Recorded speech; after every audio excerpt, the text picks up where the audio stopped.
The palace doors didn't slam shut overnight, they closed one silent click at a time, and this week the world finally heard the lock turn. Harry was missing in New York while Meghan Markle sat in California posting dreamy vintage wedding photos like a woman desperately trying to preserve a fairy tale already rotting underneath the surface. And people noticed, not just royal watchers, everyone, because nothing screams something is wrong louder than celebrating your marriage alone using memories instead of reality. The timing was chilling. The smiles looked forced even through old photographs. And suddenly, the internet started asking the same dangerous question at the same time. Why are there no recent happy pictures of Harry and Meghan together anymore? Allegedly, Harry's somewhere else in New York, gone missing. Why is Meghan Markle always showing pictures, old pictures? Harry wants out! As Meghan Markle once again publicises her private life for clicks, for headlines and for money, it's abundantly clear that he's restless and emotionally unsettled. This is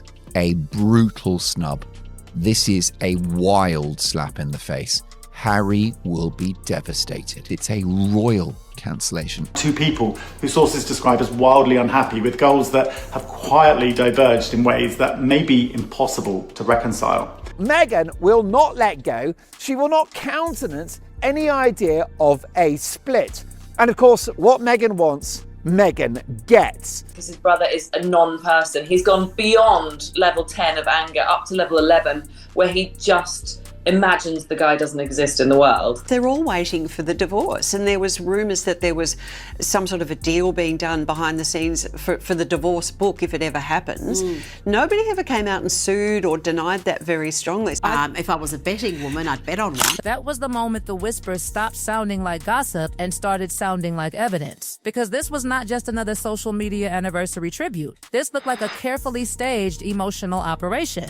Meghan posted wedding memories from 2018 like she was trying to remind the public what the brand used to feel like before the cracks became impossible to hide. Elton John singing, the gospel choir, St. George's Chapel glowing with royal magic, the billion-dollar fairy tale. But Harry himself? Gone. Physically absent while the tribute went live. And the silence around that detail felt louder than any official statement could ever be. So 2018, the fairy tale launch. Windsor wedding, May the 19th, St. George's Chapel, huge global event. A modern royal image, celebrity guest list, gospel choir, Bishop Michael Curry. It was a lovely wedding, watched by millions around the world. It's interesting that Meghan posts a picture of Elton singing at their wedding. Where's Elton these days?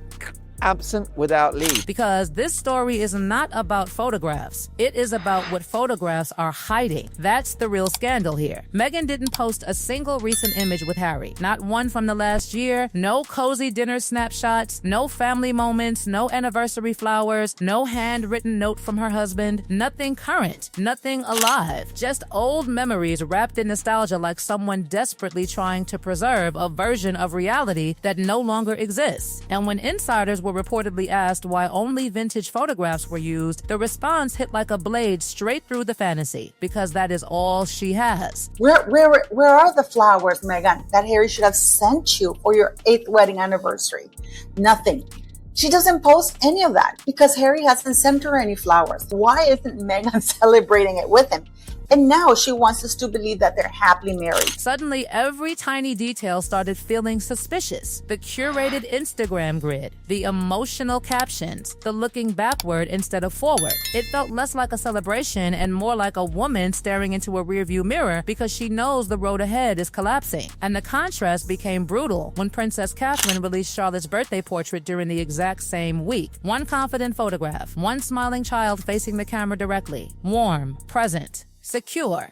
While Meghan once again showed Archie and Lilibet only from behind, walking away from the lens like ghosts inside their own family story. Princess Charlotte turned 11 on the 2nd of May and a new photograph was released to mark the occasion. Anything stand out to you in this picture, Rebecca?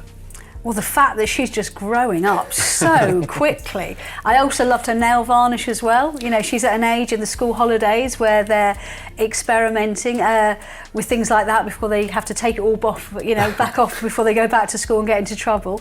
That difference rattled people more than the palace probably expected, because children reflect the emotional climate surrounding them. Catherine's image felt open and grounded. Meghan's images felt hidden. controlled, carefully protected to the point of discomfort, and critics immediately started asking the dangerous question nobody in Montecito once asked. If privacy is truly the goal, then why keep posting partial glimpses at all? Why constantly tease visibility while refusing authenticity? Because the strategy suddenly looked less like protection and more like brand management disguised as motherhood. Then came the wedding invitation disaster, and this is where the humiliation became impossible to spin. Peter Phillips, Harry's cousin, remarried this week in what should have been another ordinary royal family celebration. Except Harry and Meghan were not invited, not delayed, not unable to attend, not busy, simply not invited at all. And this was not some distant relative. Peter was the trusted buffer between William and Harry at Prince Philip's funeral. The man positioned physically between two brothers because tensions were already too explosive to risk direct proximity. These families grew up together. Christmases at Balmoral, childhood traditions, weddings, shared grief after Diana's death, decades of connection. Yet this week, King Charles, Camilla, William, Catherine, Zara, Mike Tyndall, Beatrice, Eugenie, everybody received invitations except Harry. That absence spoke louder than any royal statement ever could. And just when people thought the situation could not possibly look worse for Harry, the media machine that once protected him suddenly started turning against him from the inside. That is the part nobody can ignore anymore, because one of the loudest recent warning signs did not come from a royal critic.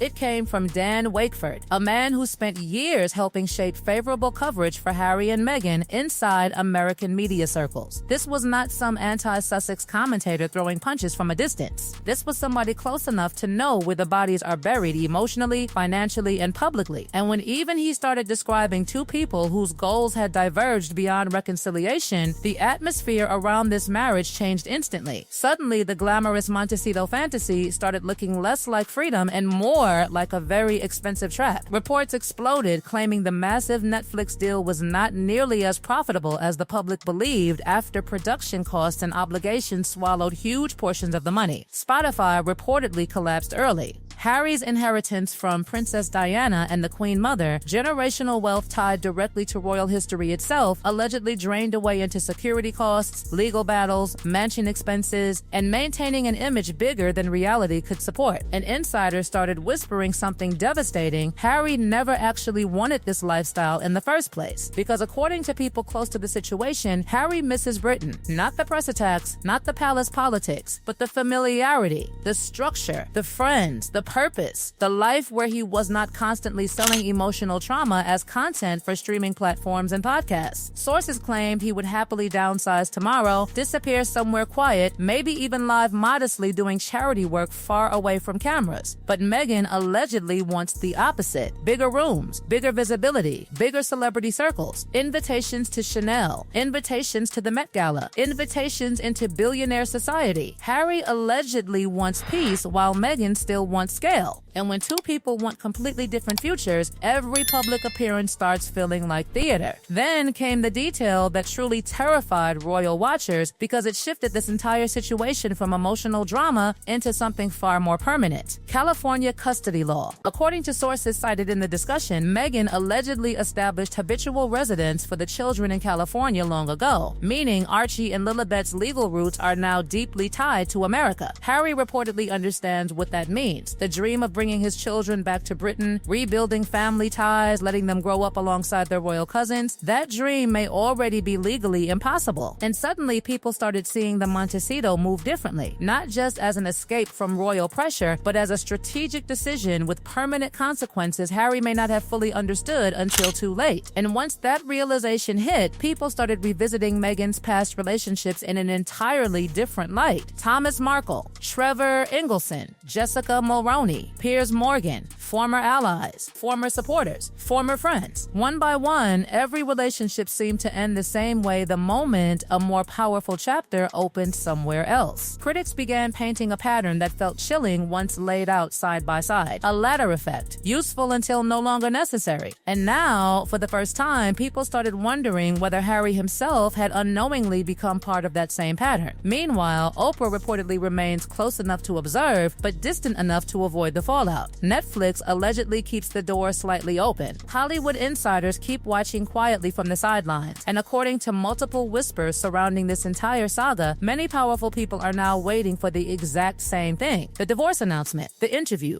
the memoir, the final explosion. Not because they care about saving the marriage, but because they already see the ending approaching and want front row seats when it happens. Inside the palace, King Charles is reportedly still hoping for some kind of reconciliation before time runs out. Trusted aides allegedly understand the emotional weight hanging over this family fracture, especially with Charles battling cancer and William moving emotionally further away from Harry with every passing month. But insiders claim William's feelings have evolved beyond anger into something colder and more dangerous: indifference. The kind where somebody is no longer treated like an enemy because they no longer exist emotionally at all. And that may be the cruelest ending of all. 8 years ago, the world watched a royal fairy tale that looked historic. This week, the same couple spent their anniversary on different continents while posting old photographs pretending the magic still existed. The wedding that once symbolized a modern monarchy now looks like the opening chapter of a collapse everybody can suddenly see in real time. The fairy tale did not end this week. That is the shocking part. According to the whispers growing louder around both Hollywood and the palace, it may have ended long ago. This week was simply the moment they stopped being able to hide it.